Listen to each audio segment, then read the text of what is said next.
Fala galera, tudo bem com vocês? Espero que estejam todos bem aí se cuidando. Bom, na videoaula de hoje eu vou falar novamente de um assunto muito interessante, né, ligado à ecologia, né? São os fatores bióticos e abióticos, características bióticas e abióticas de um ecossistema, tá? Vamos relembrar alguns conceitos de ecologia, né, que sempre é importante, né, ter aí em mente, né? O termo ecologia vem do grego oikos, que significa casa, né? Ou lugar para viver. Oikos significa casa ou lugar para viver. E logos é o estudo, né? Ou seja, estudo do lugar em que os seres vivem, né? Do seu habitat, tá? A ecologia é a ciência que estuda a interação entre os organismos e a interação destes organismos com o ambiente onde habitam.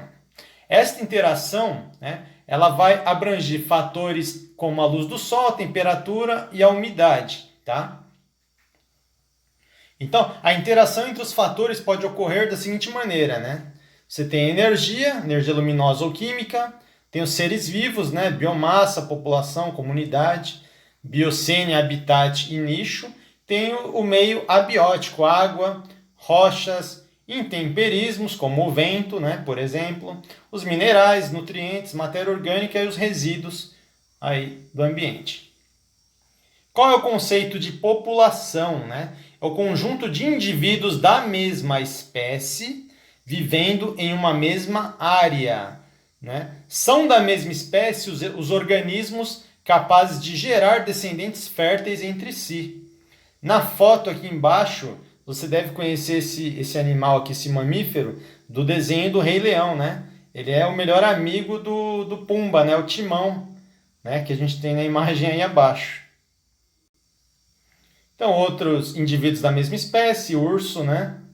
Ali os pinguins, né? Vegetais semelhantes ali. Conceito de comunidade. É o conjunto de todos os seres vivos, né, vivendo numa mesma área. É o conjunto de diferentes espécies habitando a mesma região, né? Exemplo, todos os seres vivos habitando a Mata Atlântica, certo? Algumas imagens, ó, também vale para o ambiente terrestre, para um oceano, né, uma floresta, um oceano. Tem diferentes espécies ali, populações de diferentes espécies habitando a região. O que é habitat? O habitat, né, é o lugar onde uma espécie pode ser encontrada, isto é, o seu endereço dentro do ecossistema. Tá? Exemplo, uma planta pode ser o habitat de um inseto. O leão pode ser encontrado nas savanas africanas. Savana africana é o seu habitat. A rua em que você mora, né, você, por exemplo, aluno, a rua que você mora, a rua que eu moro é o meu habitat, né? Onde a minha casa, o prédio se localiza é o habitat, tá? Nicho ecológico é o papel que o organismo desempenha no ecossistema. Isto é a profissão, vamos falar assim, é a profissão do organismo no ecossistema, tá? O nicho informa as custas do que esse animal se alimenta, quem serve de alimento, como ele se reproduz, né? E por aí vai, tá? Então, o ecossistema, né? Os ecossistemas são formados pela união de dois fatores. Os fatores bióticos, é o conjunto de todos os seres vivos, né, que interagem ali numa determinada região. E os fatores abióticos, né, é o conjunto de todos os fatores físicos que podem incidir sobre os seres vivos de uma determinada região. Então aqui ó, a imagem do Charles Darwin, né, famoso no meio da biologia entre os cientistas, né, foi o primeiro cientista a enfatizar que animais e plantas não estavam perfeitamente adaptados ao seu ambiente natural, como se acreditava até então, né? Representam somente as formas melhor adaptadas produzidas em um local particular, em um dado momento, por forças seletivas, né, que por sua vez selecionam aquelas adaptações que são ótimas para aquelas condições, né? Quando as condições bióticas ou abióticas mudam, as adaptações necessitam mudar, tá? é a teoria da seleção natural, né? A famosa teoria da seleção natural aí, desenvolvida pelo Darwin.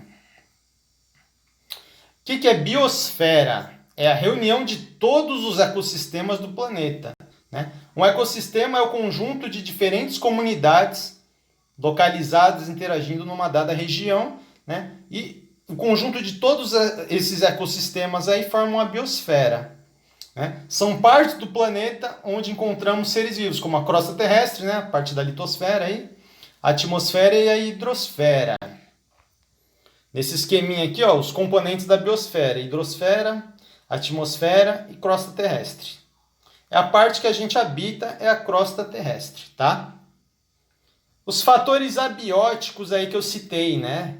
Variação da temperatura, muito frio ou muito quente, né? A acidez do solo, né? Que está ligado ao pH, variação da luminosidade, salinidade, variação de pressão atmosférica, o espaço, variação de umidade, né? A demanda por alimento, tá?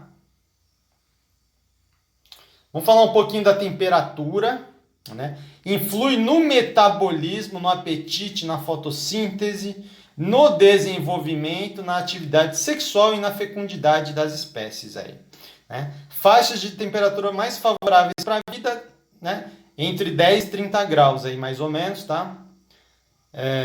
Temperaturas fora do que a gente chama de preferendo térmico determinam migrações e hibernação. Essa faixa de 10 e 30 graus aí. Seres estenotérmicos, olha um termo aí diferente, seres estenotérmicos são espécies que sobrevivem entre estreitos limites de temperatura, né? Pequena amplitude térmica. Exemplo, a lagartixa aí, né? A gente sempre tem na nossa casa aí esse visitante aí peculiar que é a lagartixa aí. Seres euritérmicos são espécies que resistem a grandes variações de temperatura, grande amplitude térmica. Exemplo, o lobo e o próprio ser humano, a própria espécie humana, né, se adapta a diferentes temperaturas aí, por onde ele habita no globo aí. De acordo com a temperatura corporal ainda, podemos ser heterotérmicos, seres vivos podem ser heterotérmicos, né? A temperatura corporal varia com a temperatura ambiente, crocodilo, répteis, anfíbios, né? E homeotérmicos, né? Nós somos homeotérmicos, né? Temperatura corporal constante. Aves e mamíferos são homeotérmicos. A nossa temperatura corporal não varia com a temperatura do ambiente, tá? Então, os animais podem ser heterotérmicos ou homeotérmicos. Comportamento dos seres vivos, né? Temos aquelas espécies que migram, né? Flamingo, cegonha negra, andorinhas, por exemplo. Tem as espécies que reduzem as suas atividades vitais para valores mínimos, ficando no estado de vida latente. É o que a gente chama de hibernação, né? Se ocorre na estação fria, ouriço cacheiro, marmota, répteis. Também tem animais que hibernam na estação quente, né? O crocodilo, o caracol, né? Tá? E esses animais aí podem hibernar ou na estação quente ou na estação fria. Adaptações que permitem aos animais resistir às condições de temperatura. Nas regiões frias, né? Os pelos mais densos e compridos, né? Raposa, no urso polar. Grande teor de gordura, os pinguins, baleia também acumula gordura. O próprio urso, né? Tá? Extremidades mais curtas, né? Animais que possuem focinho, orelha, raposa, né?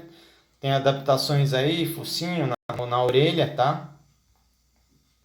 Nas regiões quentes, pelos menos densos e mais curtos, menos gordura no corpo, maior superfície corporal em contato com o exterior, camelo, né? Onça pintada aí, por exemplo. Vamos falar um pouquinho da luz, né? Fonte de energia essencial na produção de alimentos, processo da fotossíntese, a gente já falou em outra videoaula. Fator vital e fator limitante, tanto em mínima intensidade como em máxima, tanto em excesso como na falta, pode prejudicar ou beneficiar aí as espécies, né? Influencia nas variações da atividade diária e sazonal de alguns animais. Regula os processos ópticos na pigmentação da pele.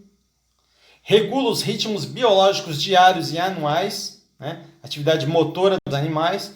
orienta o movimento dos vegetais, que a gente chama de heliotropismo. Alguns animais e vegetais produzem luz, bioluminescência. O vagalume, por exemplo, tem a bioluminescência. Algumas espécies de peixe aí, em regiões muito profundas do oceano, né? Em zonas abissais, também tem uma espécie de luminosidade, que é bioluminescência. Uma curiosidade aí para vocês. Devido à sazonalidade, né, de sua incidência, existem animais noturnos e diurnos. Existem organismos que suportam grandes variações luminosas, são eurifotos, e seres que só conseguem viver numa estreita faixa luminosa, são chamados estenofotos. Há aqueles que são fortemente atraídos pela luz, exemplo, as mariposas, né? E enquanto outros fogem da luz, exemplo, a topeira. Falar da água, ela entra na composição das células de todo ser vivo, presente em todos os processos metabólicos. Papel fundamental aí na temperatura corporal dos seres homeotérmicos, ser humano, por exemplo, na regulação do clima no planeta e na distribuição dos seres vivos aí pela biosfera, tá? Uma semente tem de 3 a 5% de água, né? O corpo humano tem de 65 a 70% de água, né? Curiosidade aí. Um recém-nascido chega a ter 90% de água na sua composição corpórea aí. Bom, existem aí plantas, vegetais que são classificadas de acordo com a água, né? Que eles dependem para sobreviver. Então tem os vegetais hidrófilos ou hidrófitos, né? Só vivem em locais com muita água, exemplo a Vitória régia. Tem os vegetais xerófilos ou xerófitos, tá? São vegetais adaptados a locais com pouca água, exemplo o cacto, que tem folhas modificadas na forma de espinho aí, né? Ele acumula água, tá? Também.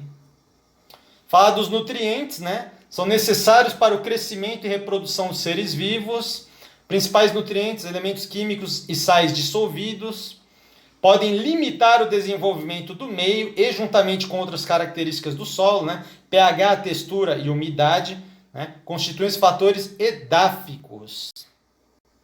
Fatores bióticos, né? São os componentes vivos aí do meio ambiente. São classificados de organismos autótrofos, produzem seus próprios alimentos, né? A partir de substâncias inorgânicas. São principalmente os organismos fotossintetizantes. Temos os organismos heterótrofos, né? Não são capazes de produzir o seu próprio alimento. Os heterótrofos utilizam matéria orgânica de outros organismos para realizarem as atividades necessárias para a sua sobrevivência. Esses organismos irão manter um relacionamento entre si e entre o meio em que habitam. Associam-se com outros da mesma espécie ou de espécies diferentes, né, para obter alimento, proteção, transporte e reprodução aí, para se reproduzir, né? Temos as relações intra, né, e interespecíficas, né, harmônicas ou desarmônicas, tá? As relações ecológicas interespecíficas ocorrem entre indivíduos da mesma espécie, interespecífica ocorre entre indivíduos de espécies diferentes, harmônica, nenhum dos organismos envolvidos é prejudicado, e desarmônica, pelo menos um dos organismos envolvidos na relação é prejudicado. Tá bom, pessoal? Fico por aqui, fiquem com Deus e até a próxima videoaula Biologia na Área com o professor Nelson. Curtam o canal, divulguem para os colegas, tá? Até a próxima. Tchau, tchau.